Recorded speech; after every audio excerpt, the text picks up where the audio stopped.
El día de hoy les quiero hablar sobre por qué el judo se enfoca tanto en el combate de pie, a diferencia de el jiu-jitsu brasileño, que hace un fuerte énfasis en el combate en el piso.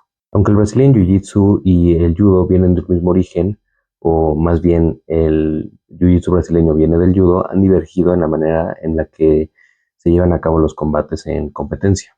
Esta diferencia no es superficial, es filosófica. El judo sostiene la primacía del combate de pie, mientras que el jiu-jitsu brasileño se ha especializado o se ha adentrado en el combate en piso, que en judo conocemos como newaza. Lo que parece una simple diferencia técnica, en realidad es un reflejo del tipo de combate que ambos artes quieren encarnar. A primera vista, la apertura en las reglas del jiu-jitsu brasileño parece simular el combate real de una manera mucho más fiel. Al permitir un mayor número de técnicas y limitar las restricciones del reglamento de competencia, da la apariencia el jiu-jitsu brasileño de reflejar de manera más fiel el combate real. Sin embargo, esta idea resulta engañosa. En la práctica, la ausencia de límites en las reglas competitivas ha generado el abuso de la figura de la guardia a través de figuras como el guard pulling. El guard pulling implica ir voluntariamente al suelo sin que antes haya habido una proyección o un desequilibrio del oponente.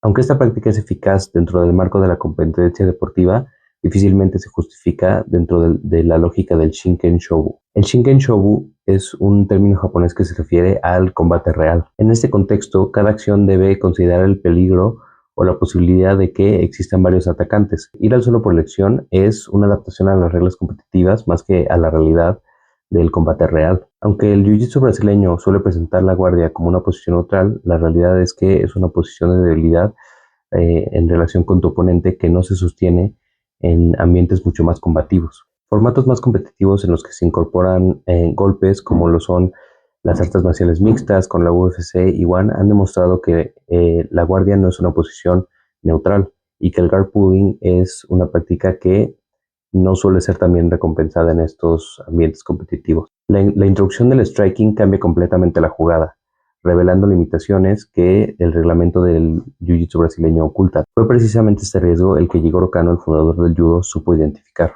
Kano visualizó el judo como un deporte de contacto, pero siempre quiso preservar su espíritu como arte marcial. Comprendió que el aspecto deportivo ayudaría a poner a prueba las técnicas, pero también moldearía el arte a través de los reglamentos. En efecto, el arte cambiaría o evolucionaría con base en cómo se diseñan las reglas de las competencias deportivas. Si no se establecen límites, los combatientes tendrán a hacer aquello que sea mayormente recompensado por las reglas del deporte que se practica.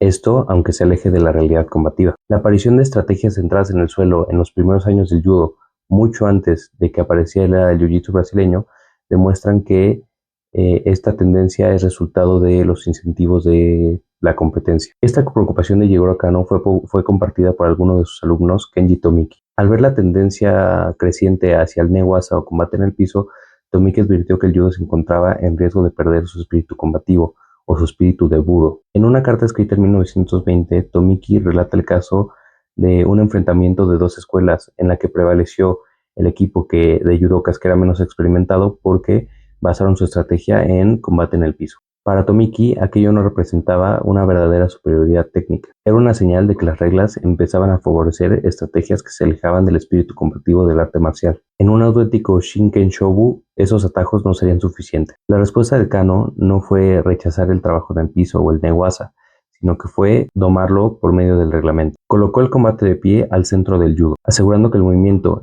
el equilibrio y una ejecución decisiva siguiera siendo el centro del judo. Su razonamiento era tanto práctico como estrechamente ligado al espíritu del budo. En términos prácticos, el trabajo del suelo ata al practicante a un solo oponente y limita la percepción de su entorno. En cambio, permanecer de pie durante un combate preserva la capacidad de actuar y adaptarte en una situación en la que te puedes enfrentar contra varios oponentes, preservando así el espíritu combativo.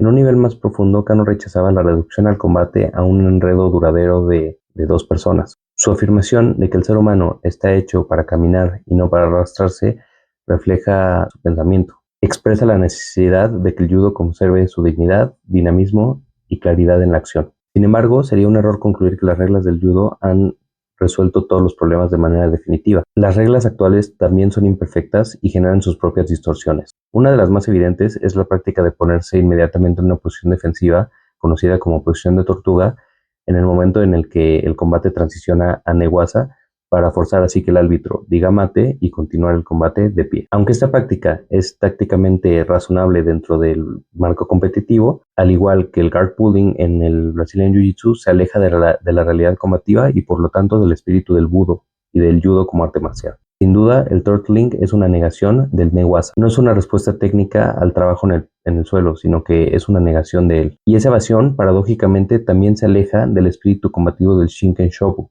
que Kano buscaba preservar. Kano no diseñó el neguasa para ser evitado, sino para ser dominado. Y esto nos recuerda algo fundamental.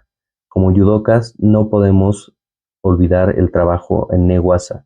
Tenemos que hacer lo posible por dominarlo. El neguasa no es un apéndice del judo. Jigoro Kano, aunque no era fanático de estos enredos prolongados como les llamaba, concibió el neguasa como una parte fundamental del judo y una parte que no debe ser olvidada o que no debe ser rechazada por los practicantes. Quien evita el suelo por comodidad o como parte de una estrategia deportiva está rechazando el espíritu del judo. El judo exige competencia en ambos dominios. La transición fluida entre tachiwaza y neguasa, el acto de aprovechar el derribo de un oponente para adoptar una posición dominante en neguasa y someterlo, es lo que es un judoka completo. Entonces, el énfasis que el judo hace en la lucha de pie no es una limitación, sino una salvaguarda creada para preservar el espíritu del judo como arte marcial. Preserva una forma práctica alineada con las realidades del combate y con los ideales del judo: decisión, control y ejecución explosiva. Busca también preservar los ideales del budo: decisión, control y cultivo de un espíritu combativo vigilante. Al contener los excesos del trabajo en el suelo, el judo busca evitar erosionar su esencia como un arte marcial. Pero contener no significa ignorar. Las reglas son un medio, no un fin. Y cuando generan sus propias distorsiones, como lo son el guard pulling en el jiu-jitsu brasileño o el turtling en el judo, es deber del judoka reconocerlas y mitigarlas. En última instancia, Jigoro Kano concibió al judo más que un deporte o como un conjunto de reglas o técnicas. Es un camino de disciplina y de desarrollo humano arraigado en el conflicto real. Su énfasis en la lucha de pie representa un compromiso con el Shinken Shobu y el espíritu de Budo, pero ese mismo espíritu exige que seamos judokas completos, capaces de proyectar con decisión y de someter con maestría. El tatami no termina cuando el oponente cae. Ahí, muchas veces, es donde el verdadero judo comienza.